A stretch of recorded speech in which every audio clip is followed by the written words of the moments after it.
Hi hello வணக்கம் and welcome. இன்றைக்கி நான் உங்ககிட்ட எதை பற்றி பேச போகிறேன்னாக்கா ஆட்டோகிராஃப் படத்தினுடைய ரீலீஸ் குறித்து தான் ஒரு வீடியோ பண்ண போகிறோம்.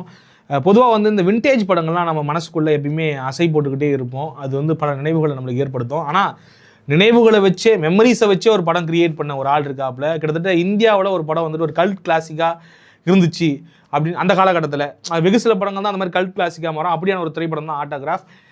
ஆட்டோகிராஃபுங்கிற படம் வந்துட்டு அந்த படத்தை தாண்டி ஒவ்வொருத்தரையும் அவங்களுடைய பள்ளி காலத்துக்கு, கல்லூரி காலத்துக்கு, வேலை செஞ்ச இடத்துக்கு, நம்ம அங்கே மேற்கொண்ட நட்பு, காதல், இதை எல்லாத்தையும் நம்ம அசை போட வச்ச ஒரு மாபெரும் திரைப்படம் அப்படிங்கிறதுல மாற்று கருத்து இல்லை. அந்த படம் திரும்ப ரிலீஸ் ஆக போதுன்னொடனே நானும் என் ஃப்ரெண்டும் அவர்களும் உட்காந்து அதை பற்றி டிஸ்கஸ் பண்ணலான்னு ஒரு முடிவு பண்ணிட்டோம். குறிப்பாக வந்துட்டு என் ஃப்ரெண்டினுடைய நினைவுகள்லாம் என்னவா இருக்குது அப்படிங்கிறத ரிசீவ் பண்ணுறதுக்காக தான் இந்த ஒரு இன்டர்வியூ அப்படின்னு நினைக்கிறேன். வாங்க நிகழ்ச்சிக்குள்ளே போயிடலாம். ஹாய் தமிழ், எப்படி இருக்கீங்க? நல்லா இருக்கேன், சிறப்பாக இருக்கிறேன். ஆட்டோகிராஃப்னு சொன்ன உடனே பல ஆட்டோகிராஃப் போட்டிருப்பீங்க போல். உங்களுடைய முகத்தில் வந்துட்டு அவ்வளோ சந்தோஷம், முக மலர்ச்சியாக இருக்குது. என்ன சிரிப்பே அடங்க மாட்டேங்குது. எத்தனை ஆட்டோகிராஃப் தான் போட்டிருக்கீங்க இது வரைக்கும்? ஒட்டுமொத்த 90s கிட்ஸும் கொண்டாடி தீர்த்த ஒரு படம். ஒட்டுமொத்த 80s கிட்ஸும் நான் பார்த்துருக்கேன். என்னுடைய சீனியர்ஸ், அதாவது என்னுடைய ஏஜில் என்னோடய சீனியர்ஸாக இருப்பாங்களா, அவங்களாம் கொண்டாடி தீர்த்த ஒரு படம். கிட்டத்தட்ட முன்னாடிலாம் நம்ம கேள்விப்படணும், இந்த படம் 1 வருஷம் ஓடுச்சு, இந்த படம் 2 வருஷம்லாம் ஓடுச்சுன்னு சொல்லுவாங்களே. அந்த மாதிரி ஆல்மோஸ்ட் கிட்டத்தட்ட எனக்கு விவரம் தெரிஞ்சு நான் பார்த்தது வரைக்கும் ஆல்மோஸ்ட் 1 வருஷம் ஓடின படம்னு நான் நினைக்கிறேன் ஆட்டோகிராஃப். அப்படி அந்த படத்தை பார்த்துட்டா, ஆட்டோகிராஃப் படத்தை முடிச்சுட்டு எண்டு போடுவாங்களே, வணக்கம் போடுவாங்களே, யாருனாலையும் சீட்டை விட்டு எழுந்திரிக்க முடியாது. அப்படி ஒரு ஃபீல் கொடுக்கும். எனக்கு அப்படி ஒரு ஃபீலை கொடுத்த 2 படம் தான். ஒன்று ஆட்டோகிராஃப், இன்னொன்று அழகி.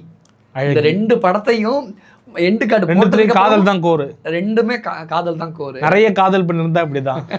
அந்த ஃபீல், அந்த அது சார்ந்த தேடல், அல்லது அது ரொம்ப பிடிச்ச ஒரு விஷயம், சின்ன வயசுலேருந்து கிடைக்காத ஒரு விஷயம் அப்படிங்கிறப்ப நம்மளுடைய எப்படி சொல்ல தாட்ஸ் ஃபுல்லாகவே அதில் தானே இருக்கும்.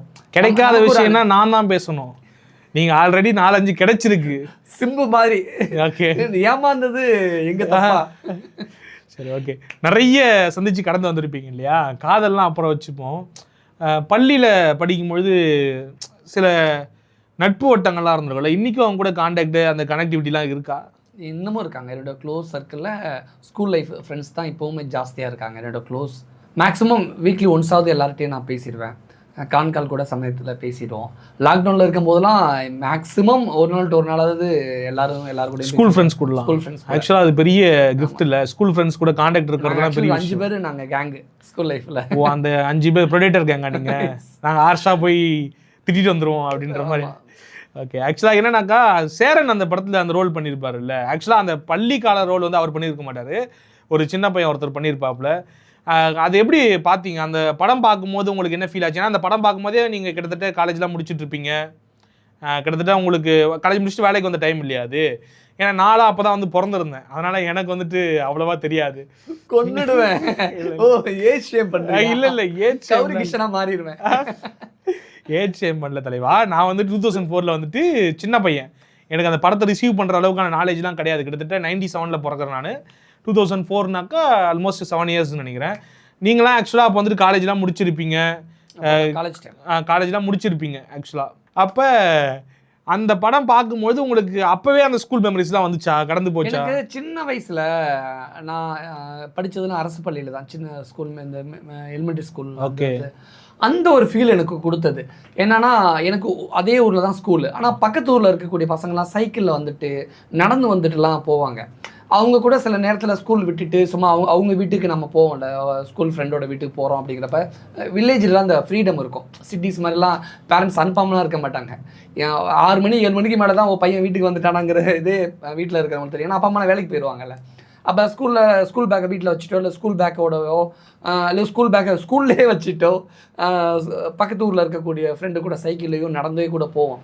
அப்போ நிறைய மெமரிஸ், அந்த ஆட்டோகிராஃப் ஓப்பனிங்கில் அந்த ஸ்கூல் லைஃப் ஸ்டோரிஸ் எல்லாம் நிறையா பார்த்தது மாதிரி எனக்கு அந்த நான் 4th ஸ்டாண்டர்டில் 5th ஸ்டாண்டர்டில் பார்த்த நிறைய ஞாபகங்கள் எனக்கு ஆட்டோகிராஃப் படத்தில். ஓகே, உங்கள் மல்லிகா ஞாபகத்துக்கு வந்தாங்களா உங்களுக்கு? எனக்கு மல்லிகாவே இல்லை ஸ்கூல் லைஃப்பில். அதான் சொல்லக்கூடாது. இல்லை, நான் ஏன் போய் மல்லிகாவோ ஜானுவோ இருந்திருப்பாங்க. யாராவது ஜானுவும் இல்லை, மல்லிகாவும் இல்லை. இருந்திருந்தா எஸ், ஆமாம் இருக்காங்கன்னு சொல்லியிருப்பேன் நான். ஓகே, எனக்கு அவ்வளோ ஆசையாவது வந்துருக்கும்ல? ஆசை இருந்ததுன்னா, ஆனா அந்த மாதிரி கேரக்டர்ஸ் உங்க லைஃப்ல பாத்துருப்பீங்க. உங்க ஃப்ரெண்ட்ஸ் யாராவது அந்த மாதிரி பின்னாடி சுத்தி இருப்பாங்க. காலேஜ் லைஃப்ல இருக்கு. ஸ்கூல்ல ஸ்கூல் லைஃப்ல என்னன்னா பிடிக்கும். ஆனா அது என்னன்னு தெரியாது, அது என்னன்னு தெரியாது, ஆனா பிடிக்கும். அது என்ன ரீசன் அப்படின்னா +2 வரும்போது தான் அதை நான் ஃபீல் பண்ணேன். ஆப்போசிட் ஜெண்டர் அட்ராக்ஷன் அப்படிங்கிறத அங்கே இருக்கக்கூடிய ஒரு சாரே, ஒரு ஆசிரியர் எனக்கு அதை புரிய வச்சார். எனக்கு இல்லை, ஓவரால் கிளாஸுக்கே அது புரிய வச்சார். ஆமால, ஆப்போசிட் ஜெண்டர் ரியாக்ஷன், அது ஆப்போசிட் ஜெண்டர் ஈர்ப்பு, அது இயல்பு தானே. இப்போ நான் ஸ்கூல் படிக்கும்போது கோ எஜுகேஷன் வந்து 11th 12th மட்டும்தான். அப்போ மேக்ஸிமம் பசங்க வந்து இந்த பக்கம் லெஃப்ட், இந்த பக்கம் திரும்பிட்டாலும் அந்த பக்கம் ஒரு ரோல கேர்ள்ஸ் உட்காந்துருப்பாங்க, இந்த பக்கம் ஃபுல்லாக பசங்க உட்காந்துருப்பாங்க. அவங்க எங்களை பார்க்குறதும் நாங்கள் அவங்கள பார்க்குறதும் ஆப்போசிட் ஜெண்டர் ஈர்ப்பு, அட்ராக்ஷன் தரேன். இது வந்து அந்த ஏஜ்ல என்னன்னே தெரியாது, வாதியார் புரிய வச்சாரு. அது காமனா நடத்தும் போது எனக்கு புரிஞ்சுது. அந்த டைம்ல எனக்கு ஓவரா புரிஞ்சுக்கிட்டீங்களோ? 12th மேல நிறைய அட்ராக்ஷனோ? ஏன் எதுக்கு? இல்ல ஆக்சுவலா நான்லாம் சொல்லணும்னாக்கா எனக்கு வந்து முரளி இந்த இடத்துல இன்னைக்கு இல்ல. ஆக்சுவலா என்னன்னாக்கா, நீங்க 80s அந்த காலகட்டத்தில் பிறந்தீங்க அப்படின்றதால ஏங்க இல்ல பொதுவா சொல்றேன். நான் அதுக்கு அடுத்த ஒரு ஜென்ரேஷன் இல்லையா, ஒரு எனக்கெல்லாம் வந்துட்டு நான்லாம் போய் சொல்ல விரும்பல. நான்லாம் வந்துட்டு சின்ன வயசுலேருந்தே பொண்ணுங்கன்னா லவ்னா என்னன்னு தெரியும், பசங்களாம் இல்ல என்ன சொல்றா, ரொம்ப அழகான விஷயம். அந்த படத்துலயே அதான் காட்டிருப்பாங்க. ஆக்சுவலா 2004ல ரிலீஸ் ஆன அந்த படத்துல என்னன்னாக்கா, ஒரு கட்டத்துல வந்துட்டு என்னன்னே புரியாம அவங்க 2 பேரும் பிரிஞ்சு போயிடுவாங்க. தெரியும், பார்த்துருப்பீங்கல்ல. ஆக்சுவலா என்னன்னாக்கா, அவங்க 2 பேருக்குள்ள ஸ்கூல் லைஃப்ல அப்படிதான் இருக்கும். லவ் அது என்னன்னே தெரியாது. அவங்க லவ் சொல்லிக்க மாட்டாங்க, எதுவுமே சொல்லிக்க மாட்டாங்க. பிடிக்கும், பயங்கரமா பிடிக்கும் அவங்களுக்கு. 2 பேரும் திரும்பி பார்த்துப்பாங்க, எல்லாம் பண்ணுவாங்க. ஒரு கட்டத்துக்கு மேல அந்த பொண்ணு சொல்லிட்டு போகும், எங்க வீட்டுல அது நிறைய சோசியலான ஸ்டேட்மெண்ட்லாம் இருக்கும் அழகா. என்னன்னாக்கா, நீ எல்லாம் ஆம்பளை பையன், ஒன்றுலாம் ஆம்பளை பசங்களாம் கொடுத்து வச்சவங்க, படிக்கலாம் நீங்களாம். எங்கள் வீட்டில் வந்துட்டு கட்டி கொடுத்துருவாங்க அடுத்த வருஷம், நான் அதுக்கப்புறம் ஸ்கூலுக்கு வர மாட்டேன். நான் சின்ன வயசுல நிறைய பார்த்துருக்கேன், எங்கள் ஊர்லேயே பார்த்துருக்கேன். 10th படிச்சதே பெரிய விஷயம் அப்படின்னு சொல்லிட்டு அந்த மல்லிகாவை பிரியறது பின்னாடி தான் ஒரு ரியலைஸ், ஓ அது லவ் தான் போல நம்ம ஸ்கூலில் வந்தது அப்படி ரியலைசேஷன் லேட்டாக தான் இருக்கும் இல்லையா. ஆக்சுவலாக எனக்குலாம் ஸ்கூல் படிக்கும்போது நிறைய பொண்ணை பிடிக்கும், ஆனால் தைரியம் இருக்காது இல்லை. தைரியம் இருக்கிறவன் சேரன் ஆவான், தைரியம் இல்லாதவன் பெஞ்சமின் ஆவான். ஓகேவா? இப்போ நீங்கள் சேரனா, நான் பெஞ்சமின் தான். பெஞ்சமின் ரோல் தான் நமக்கு எப்பயுமே, பெஞ்சமின் ரோல் தான் இன்னைக்கு வரைக்கும் நம்மளுக்கு வந்துட்டு பெஞ்சமின் ரோல் தான். ஆக நம்ம வந்துட்டு என்னன்னா, பொண்ணை பார்த்தோமா பிடிக்குதா கடந்து போயிடுவோம் நம்ம, அவ்வளோதான். சில பேர் வந்துட்டு ரொம்ப பிடிச்சி போச்சு அந்த பொண்ணுகிட்ட போய் பேசுறதா இருக்கட்டும், அடுத்த கட்டத்துக்கு போவாங்க இல்லையா. அப்போ அது என்னன்னே புரியாத அந்த உணர்வை வந்து காட்சிப்படுத்தின விஷயமே அழகாக இருந்துச்சு. அது அழகாக காட்டிருப்பார் சேரன் வந்துட்டு. ஆனால் அவர் நினச்சிருந்தாருன்னா அந்த ஸ்கூல் லெவலே வந்துட்டு ஒரு பெரிய டிஸ்டர்பன்ஸ் ஆகி பிரிஞ்ச மாதிரியோ, இல்லை அவங்க 2 பேருக்கு சண்டை போட்டு பிரிஞ்ச மாதிரியோ, இல்லை அவங்க அப்பா அம்மா பிரித்து வச்ச மாதிரியோ காமிச்சிருக்கலாம். அதெல்லாம் காமிக்கல. இங்கே பல பேருடைய ஸ்கூல் காதல் எப்படி இருக்குனாக்கா, என்னன்னே புரியாமல் அடுத்த கட்ட ட்ராவலுக்கு போயிடுவாங்க. அவங்க காலேஜுக்கு வெளியூருக்கு போயிடுவாங்க, இல்லை அந்த ஸ்கூல் விட்டு பிரிஞ்சிடுவாங்க, இல்லை வெளியூருக்கு வேற ஊருக்கு போயிடுவாங்க. அப்போ அடுத்த கட்டத்துக்கு போகும்போது அந்த காலேஜ் ஆட்டோமேட்டிக்காக அங்கே ட்ராப் ஆகிடும், அந்த லவ் வந்து அங்கே ஆட்டோமேட்டிக்காக ட்ராப் ஆகிடும் அப்படிங்கிறத அழகாக காமிச்சிருப்பாரு. அந்த ஹேண்ட்லிங் பண்ணதே ரொம்ப நல்லா இருந்துச்சு. அடுத்து கோபிகாவுக்கு வருவோம். ஓகே, சேரன் முக்கியம் இல்லை நமக்கு, கோபிகா மல்லிகா இவனா தான் முக்கியம். கோபிகாவுடைய பேர் வந்து அதில் வந்துட்டு லத்திகான்னு நினைக்கிறேன். நீங்க அடுத்து அப்படியே உங்களுக்கு வேற டிராவலுக்கு அப்படி இப்படி கூட்டு போறேன். நான் வந்து இப்ப கிட்டத்தட்ட சைக்காலஜி டாக்டர் மாதிரி ஆயிட்டேன். ஆட்டோகிராஃப் மூவியை என் ஸ்டோரியோட கனெக்ட் பண்ணி தான் பார்க்கணுமா? சரி ஓகே. நீங்க காலேஜ்ல டிராவல் பண்ணி போயிருப்பீங்க இல்லையா. ஆக்சுவலா அந்த படத்துல ஒரு கோர் சப்ஜெக்ட் என்னன்னாக்கா, காலேஜ்ல அந்த லவ் காமிப்பாங்க, அழகான லவ். அதுல சேரன் பாருங்க ரொம்ப ஸ்மார்ட்டான ஆளு. ஸ்கூல் லவ் வந்துட்டு அழகா அங்க வச்சுட்டாரு. அழகா காலேஜ் லவ் நினைச்சிருந்தா சென்னையிலயோ இல்லை நம்ம தமிழ்நாடு பேக் ட்ராப்ல எங்கேயோ அவங்க அப்பா வேலை பார்க்குற மாதிரி காமிச்சிருக்கலாம். ஸ்டேட் கடத்தினாரு பார்த்தீங்களா. காதலுக்கு வந்துட்டு மொழியும் தடை கிடையாது, காதலுக்கு எதுவுமே தடை கிடையாதுடா. அது வந்துட்டு நீங்கள் சேரனை வந்து வெறும் ஆட்டோகிராஃப்னு பார்த்தீங்கன்னா அது வெறும் ஆட்டோகிராஃப் தான். அதை தாண்டி நிறைய சோஷியல் எலமெண்ட்ஸை கையாண்டிருக்காரு பாருங்க. அந்த பொண்ணு அந்த டைலாக் பேச வச்சுதான் இருக்கட்டும், ஸ்கூல் முடிச்சதுக்கப்புறம் என்னெல்லாம் படிக்க விட மாட்டாங்க, அங்கே வந்து பெண்ணடிமைத்தனத்தை வந்து பேசியிருக்காரு. அடுத்து அங்கே காலேஜ் பேக் ட்ராப் கூட்டும் போகிறப்ப அவங்க அப்பா வந்துட்டு கேரளாவில் ஒர்க் பண்ணுற மாதிரி மாத்துறாப்புல, அங்கே போய் கேரளாவில் ஒரு பொண்ணு மலையாளியை லவ் பண்ணுறாப்புல. அப்போ அந்த மலையாளியை லவ் பண்ணும்பொழுது அவங்க 2 பேரும் வந்துட்டு பிரித்து வச்சிடுறாங்க. அதை பார்த்துருப்பீங்கள்ல, கிட்டத்தட்ட அந்த ஃபேமிலி வந்து பிரித்து அது பெரிய இஷ்யூ ஆக்கி. அப்போ அந்த மாதிரியான விஷயங்கள்லாம் கையெடுத்து எப்படி பார்க்குறீங்க? எவ்வளோ பேர் அப்படி காதல் அப்படி பிரிஞ்சிருக்கும், மொழியால் சாதியால் மதத்தால் எவ்வளோ பிரிஞ்சிருக்கும். அதெல்லாம் தாண்டின தானே காதல். எனக்கு அந்த டைம்ல ஆல்மோஸ்ட் சேரனும் நானும் அந்த இடத்துல சேம் தான், ஒரே நான் ஒரே ஏஜ் தான். அப்பவே ஒரு ஏஜ் தானா? கொன்னுடுவேன். ஓகே, ஏஜ் இல்லைங்க, அந்த ஸ்டோரி. ஓகே, அந்த கேரக்டர் அதாவது சேரன் காலேஜுக்காக கேரளா போனாரு. நான் காலேஜ் படிக்கும் பொழுது தெலுங்கு பேசக்கூடிய, தெலுங்கு தாய்மொழியாக கொண்ட அந்த தேசத்து பெண் எங்கூட படிச்சாங்க. பட் நல்லா இருந்தது அந்த ஒரு ஃபீல். நீங்க அக்கட தேசத்துக்கு போல, அக்கட தேசத்து பொண்ணு இக்கட வந்துடுச்சு. சேரனுக்கு கேரளா கிடைச்ச மாதிரி எனக்கு ஒரு தெலுங்கு கிடைச்சுன்னு வச்சுக்கோங்களேன். ஓகே, அப்போ அந்த லவ் எல்லாம் போயிட்டு இருந்தது உங்களுக்கு? அது போய் அப்படியே டிராப் ஆயிடுச்சு. ஓகே, ஸ்கூல் மாதிரி டிராப் ஆயிடுச்சு உங்களுக்கு? மேபி. ஓகே, இன்னும் அப்புறம் உங்களுக்கு முழுசா புரிதல் ஏற்படல. தெரியல. அதாவது சரி, ஆனா உங்களுக்கு அந்த சீன் பார்க்கும்போது ஒரு வலி இருந்ததா? ஒரு மாதிரி பயங்கரமா இருக்கு. ஏன்னா அந்த எனக்கு இல்ல, படத்தை பார்த்த ஒட்டுமொத்த 99.9% பேருக்கும் அந்த ஒரு லவ் ஃபீல் இருந்தது எல்லாருக்குமே. ஏன்னா இங்கே லவ்வாக சொன்னாதான் காதலாங்கிற மாதிரி டிஆர் மாதிரி தான் நானும் கேட்பேன். சொன்னாதான் காதலா? ஏன்னா ஸ்கூல் லைஃப்பில் நமக்கு என்னென்ன தெரியாது, ஆனால் பிடிச்சிருக்கு. ஆனால் காலேஜுக்கு அப்புறம் காலேஜ் லைஃப்பில் தான் நம்ம ஸ்கூல் லைஃப்பில் அவங்களுக்கு பிடிக்கும், அதுக்கு பேர் தான் லவ்வாங்கிறத நம்ம பின்னாடி தான் நம்ம அதை அனலைஸ் பண்ணுறோம். அதே தான் காலேஜ் படிக்கும் போதும் இப்போ அந்த ஆட்டோகிராஃப் படத்தை பார்த்துட்டு ஒட்டுமொத்த பேரண்ட்ஸும் ஒட்டுமொத்த என்னோட சீனியர்ஸும் என் ஏஜில் இருந்த ஒட்டுமொத்த பேரும் அப்படின்ட்டு அந்த மெமரிஸை அது கிளப்பி விட்டுச்சுல. இந்த வேலையை ஆட்டோகிராஃப் 100% 200% செஞ்சிச்சு. ஒட்டுமொத்த பேருக்கும் இந்த செஞ்சிச்சு. எல்லாருடைய ஞாபகங்களையும் திரும்பி பார்க்க வச்சிச்சு.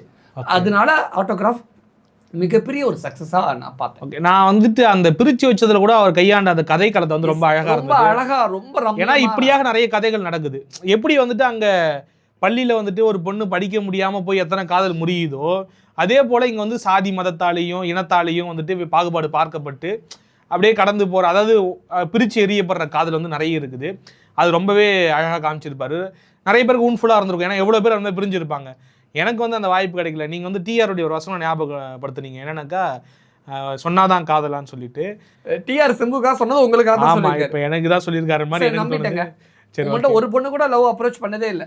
நானும் அப்ரோச் பண்ணது இல்லை. நான் அப்ரோச் பண்ண இல்லை. நம்புறீங்களா? நானும் அப்ரோச் பண்ணது நம்பிக்கைங்க. நானும் அப்ரோச் பண்ணதில்லை. என்னை யாரும் அப்ரோச் பண்ணது கிடையாது. தமிழரசன் பார்த்தா அவ்வளோ நல்லவனாவா தெரியுது? இல்லை, ஆக்சுவலாக என்னன்னாக்கா நம்மள மாதிரி நாட்களுக்கு வந்துட்டு கொஞ்சம் அச்சம், தள்ளியே இருப்போம் நம்ம அப்படின்னு சொல்லிட்டு சின்ன வயசு ஏமாத்திட்டாங்க.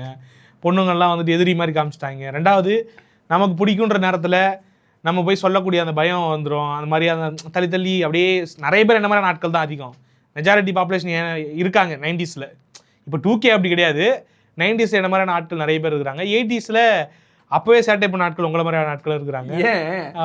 ஏங்க நானும் 90s தாங்க. ஏங்க ஓகே, இதுல அடுத்து இந்த ஸ்னேகா கேரக்டர் வருவோம். ஸ்னேகா கேரக்டர் ரொம்ப ரொம்ப அழகான கேரக்டர். நான் ஒரு பியூட்டிஃபுல்லான கேரக்டர். என் காலேஜ் லைஃப்ல, ஸ்கூல் லைஃப்ல நான் ஏங்கி தவிச்ச, நான் அதிகமா நான் எதிர்பார்த்த ஒரு கேரக்டர் தான் ஆட்டோகிராஃப் படத்துல கிடைச்சிச்சா. எஸ், அவங்க தான் ஸ்னேகா கேரக்டர். ஸ்னேகா கேரக்டர் ஓகேங்க. உங்களுக்கு ஸ்னேகா கேரக்டர் யாராவது கிடைச்சாங்களா? கிடைச்சாங்க, பட் அது நிக்கல. சூப்பரான ஃப்ரெண்ட்ஷிப்லாம் அமைஞ்சுது. என்னமோ தெரியல, எப்பவுமே பெண்களுடைய ஃப்ரெண்ட்ஷிப்பை பொறுத்த வரைக்கும் அவங்களுடைய மேரேஜ் வரைக்கும் தான், அல்லது அவங்களுடைய அந்த காலேஜ் தான் அப்படின்லாம் நிறைய ஆட்டோகிராஃப் படத்தில் வர மாதிரி நிறைய கடிதங்கள் மூலமாகவே நாங்கள் நிறைய பேசிக்கிட்டோம். சூப்பரான ஃப்ரெண்ட்ஷிப்பான இருந்தது. பட் ஏதோ ஒரு காலகட்டத்துக்கு அப்புறம் அது பொண்ணுங்களால் அந்த ஃப்ரெண்ட்ஷிப்பை மெயின்டைன் பண்ண முடியாது, அது விட்டாங்க. பட் அப்படிப்பட்ட ஒரு ஃப்ரெண்ட்ஷிப்காக என் கூட ட்ராவல் பண்ண அல்லது என் ஏஜில் இருந்த அத்தனை பேருமே அது ஏங்குன ஒரு காலகட்டம். அது அந்த ஃபீலை பயங்கரமாவே இன்னும் தூண்டி விட்டுச்சு. அந்த ஃபீல் ஆட்டோகிராஃப்ல ரொம்ப ஃபீல் பண்ணாதீங்க, எனக்கு ஃபீலிங் ஆகுது. உங்களுக்கு கிடைக்கல, அதனால ஃபீல் ஆகுது. ஆக்சுவலாக என்னன்னாக்கா, I am unlucky in both தோழிகள் அண்டு ஐ மீன் தஸ் காதலிகள் எல்லாத்துலேயும் வந்துட்டு நம்ம வந்து நிறைய 90s கிட்ஸ் வந்து அன்லக்கியாக இருப்பாங்க. அதில் நானும் ஒரு அன்லக்கி. நான் அன்லக்கின்னு சொல்ல மாட்டேன், பட் கிடைச்சது, அந்த ஃப்ரெண்ட்ஷிப் கிடைச்சது. பட் ஏதோ ஒரு குடும்ப சூழல்னால அவங்க அப்படியே மூவ் ஆன் ஆகி போயிட்டாங்க. தட்ஸ் உங்களுக்கு. ஆமாம், உங்களுக்கு மாதிரியான ஒரு ஃப்ரெண்ட்ஷிப் கிடைச்சா. ஏங்க நான் கிடைக்காம மூவ் ஆன் ஆகிட்டு இருக்குங்க 29 வருஷமா. உங்களுக்கு கஷ்டமா? எங்க பாவம் பண்ணிட்டேன் தமிழரசா, பாவம் பண்ணிட்டேன். சரி, ஓகே. ஆக்சுவலாக அந்த ஸ்னேகா கேரக்டர் ரொம்ப அழகாக சொல்லியிருப்பாங்க. கடைசி ஒரு டயலாக்லாம் வச்சுருப்பாங்க. நட்புங்கிறது ரொம்ப ஆழமான ஒரு விஷயம். மற்ற உறவுகள் மாதிரி கிடையாது. இந்த உறவுகளுக்கு வந்துட்டு சண்டை கிடையாது, பிரிவு கிடையாது. அப்படியே சண்டை இருந்தாலும் வந்து அந்த பிரிவுங்கிறது ரொம்ப நாள் நீடித்து நடக்காது அப்படிங்கிறத ஒரு சோல்ஃபுல்லான கேரக்டர் வச்சிருப்பாரு. 2 காதலை வச்சுட்டு 3வது ஒரு காதலை வச்சுட்டு போயிருக்கலாம். ஆக்சுவலாக அதில் அப்ரோச் பண்ணுவார்னு நினைக்கிறேன். சரி, எனக்கு தெரியல. எனக்கு நோ. ஆனால் ஆடியன்ஸ் எதிர்பார்ப்பாங்க ஸ்னேகாவை கல்யாணம் பண்ணால் நல்லா இருக்குமேனு அந்த ஃபீலை கொடுத்துருப்பாரு. நான் சேரன் அப்ரோச் பண்ண மாட்டேன். அப்ரோச் பண்ணலை. என்னன்னா அப்படின்னா, எப்படி சொல்கிறது, ஒரு ஆணும் ஒரு பொண்ணும் கல்யாணம் பண்ணாதான், லவ் பண்ணாதான் பேசணுமா பழகணுமாங்கிற ஒரு ஃபீல் இருக்கும்.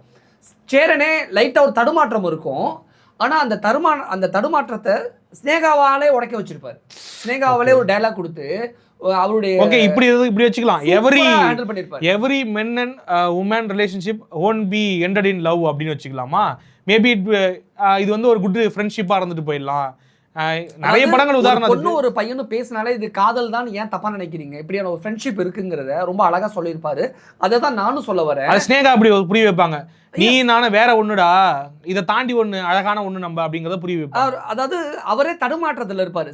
சேரன் வந்து ஸ்னேகா லவ் பண்றாருன்னு நம்ம சொல்லிட முடியாது, ஒரு தடுமாற்றத்துல இருப்பாரு. ஏன்னா ஆடியன்ஸ்க்கு அந்த ஃபீலை கொடுத்துருவாரு, இவங்க 2 பேரும் சேர்ந்துட மாட்டாங்களா அப்படிங்கிற ஃபீலை கொடுத்துருவாரு. அதனால சேரனுடைய தடுமாற்றத்தை நம்ம பார்க்க முடியும். ஆனால் அவர் போய் வெளிப்படுத்த மாட்டார், சொல்ல மாட்டார், செயல்படுத்த மாட்டார். ஆனால் அந்த விஷயத்தை ரொம்ப சூப்பராக ஹேண்டில் பண்ணியிருப்பாங்க ஸ்னேகா அந்த இடத்துல. ஆனால் இதைத்தான் ஒவ்வொரு அந்த டீனேஜ் பசங்களும் நமக்கு ஒரு குட் ஃபீலாக, ஒரு எப்படி சொல்கிறது, இந்த ஒரு வெண்மையான ஒரு தூய்மையான ஒரு ஃப்ரெண்ட்ஷிப் ஒரு பொண்ணுக்கிட்ட கிடைக்காதா அப்படின்னு எங்கக்கூடிய பாசிட்டிவான அப்ரோச்சில் வெறும் ஃப்ரெண்ட்ஷிப்பாக மட்டும் அந்த பொண்ணை பார்த்தாங்கன்னா அந்த ஃப்ரெண்ட்ஷிப் லைஃப் லாங் நீடிக்கும், ஒரு பொண்ணும் பையனுக்குமான ஃப்ரெண்ட்ஷிப். ஆனால் இந்த மாறி போன இந்த ஜென்ரேஷனில் அப்படியான ஒரு தூய்மையான பார்வை இல்லாமே போயிடுச்சுங்கிறது என்னுடைய புரிதல். ஆனால் நான் என்னுடைய காலேஜ் டைம்லலாம் அப்படியான ஒரு பார்வை, அப்படியான ஒரு எதிர்பார்ப்பு ஒரு பெண் மீது அந்த ஃப்ரெண்ட்ஷிப்பில் பெண் மீது பசங்களுக்கு இருந்தது, பசங்க மீது பெண்ணுக்கும் அந்த தூய்மையான ஒரு ஃப்ரெண்ட்ஷிப் எதிர்பார்ப்பு இருந்ததுங்கிறது 2 பேருக்குமே ஈக்குவலாக இருந்தது. இப்போ அது இல்லை அப்படிங்கிறது ரொம்ப ஒரு வருத்தமான ஒரு விஷயம். எனக்கு எந்த காலத்துலையும் இல்லை, அது எனக்கு ரொம்ப வருத்தமான விஷயம். இருந்தாலும் கூட கடைசியில் வந்துட்டு கனிகா அது அரேஞ்ச் மேரேஜ்னு நினைக்கிறேன். எஸ், அரேஞ்ச் மேரேஜில் போய் பல பேர் வந்துட்டு லவ் பண்ண ட்ரை பண்ணி கடைசி அரேஞ்ச் மேரேஜில் போய் முடிவாங்க. அந்த மாதிரி தான் அந்த கதையும் அமைஞ்சிருக்கும். அது எப்படி இருந்தது பார்க்கும்போது, ஒரு எண்டிங் கொடுக்கும்போது அந்த லவ்வை காமிச்சிட்டு கடைசியில் ஒரு அரேஞ்ச் மேரேஜுக்கு போயிட்டு ஒரு ஃபினிஷ் கொடுக்கறதுங்கிறது அது எப்படி உங்களுக்கு எப்படி ரிசீவ் பண்ணீங்க? அரேஞ்ச் மேரேஜ் கனிகா மேரேஜ் பண்ணும்பொழுது என்ன இப்படி ஒரு முடிவு, இது ஏற்றுக்க முடியலேன்னு தன்னைத்தானே ஒரு புலம்ப வைக்கக்கூடிய தன்னைத்தானே வருத்தப்பட வைக்கக்கூடிய ஒரு ஃபீலை ஆடியன்ஸோட பாயிண்ட் ஆஃப் வியூவில் அவர் கொடுத்து ஆடியன்ஸ்லேயே விட்டுட்டார். ஒரு டேரக்டராக சேரன் ஜெயிச்சது அந்த இடத்துல தான். விட்டுட்டு கல்யாணத்துக்கு அப்புறம் ஒவ்வொருத்தருடைய ஃபேஸ் ரியாக்ஷனுக்கு அப்புறம் எண்டு டைட்டில் போட்டதுக்கப்புறம் ஆமாம்ல இது சரியில்லை, இதுதானே கரெக்ட், இதுதானே யதார்த்தம் அப்படிங்கிற ஃபீலையும் ஆடியன்ஸ்லேயே கொடுத்துட்டார். ஓகே, இதுதான் ஓவரால் ஆட்டோகிராஃபோட சக்ஸஸ்க்கு முதல் காரணம். ஒவ்வொரு தருணத்திலையும் ஒவ்வொரு முடிவையும் திணிக்கல, நம்மளாவே ஃபீல் பண்ண வச்சு நம்மளாலே அந்த முடிவை எடுக்க வச்சுட்டாரு. அதுதான் படத்தோட சக்ஸஸ். இது கடைசியில் இப்படி புரிஞ்சுக்கலாம், நம்ம லவ் மேரேஜோ அரேஞ்ச் மேரேஜோ டெஸ்டினிங்கிறது லவ் தான். எஸ், கோருங்கிறது லவ் தான். ஒரு ஆணுக்கும் பெண்ணுக்கும் இடையில அந்த கோருங்கிறது லவ்வாக தான் இருக்கும் போது அது நாமளாக தேடி போனாலும் சரி, யாராவது தேடி வச்சாலும் சரி, வாய்ப்பு இருக்கிறவன் தேடி போய் லவ் பண்ணுறான், கல்யாணம் பண்ணிக்கிறான். வாய்ப்பு இல்லாதவன் தேடி கொடுக்குற பொண்ணு கூட லவ் பண்ணி சந்தோஷமாக வாழறான் அப்படிங்கிறத நான் புரிஞ்சுக்கிறேன். ஆக்சுவலாக இந்த படத்தினுடைய பாதிப்பு தான் பிரேமம்னு ஒரு படம் எடுத்து பயங்கரமாக ஹிட் ஆச்சு. இருந்தாலும் எனக்கு ஆட்டோகிராஃப் அளவுக்கு அந்த பாட்டாக இருக்கட்டும், ஆக்சுவலாக ஸ்னேகனுக்கு இந்த இடத்துல பெரிய அளவுக்கு பாராட்டு சொல்லி ஆகணும். என்ன மாதிரியான பாட்டு, மியூசிக் டைரக்டர் பரத்வாஜுக்கும் அவருடைய வாய்ஸுக்கும் அந்த ஓப்பனிங் சாங்குக்கும் சான்ஸே இல்லை. ஆமா, ஸ்னேகனுடைய பாட்டுல யோசிச்சு வர ஞாபகம் வருதே பாட்டா இருக்கட்டும்.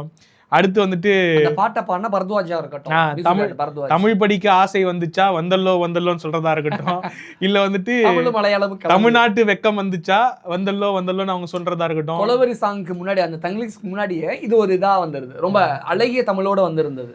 ஆக்சுவலா அதான் ரொம்ப எப்படி சொல்றதுன்னா, ஸ்னேகனுடைய வரிகள் நமக்கு எப்பயும் பிடிக்கிறது தான். அந்த படத்தை ரொம்ப அழகாக பொருத்தி இருப்பார், சேரனுக்கு ஏற்ற மாதிரியே எழுதியிருப்பார். சேரனுடைய சினிமாட்டோகிராஃபி, அவர் ஒரு சினிமாட்டோகிராஃபர் வச்சு வேலை வாங்குறதா இருக்கட்டும், ஸ்டார்டிங்கில் வந்துட்டு அவர் மக்கள் கூட கனெக்ட் ஆகி பேசுறதா இருக்கட்டும், இல்லை முடியும் போது கேமராவை பார்த்து திருப்பி நான் உங்களை ட்ராவலில் கூட்டு போனேன் அப்படின்னு சொல்கிறதா இருக்கட்டும், அவருடைய டேரக்ஷனே ரொம்ப அழகாக இருக்கும்ல. அதனால தான் அவர் அவ்வளோ பெரிய டேரக்டர்னு நினைக்கிறேன்.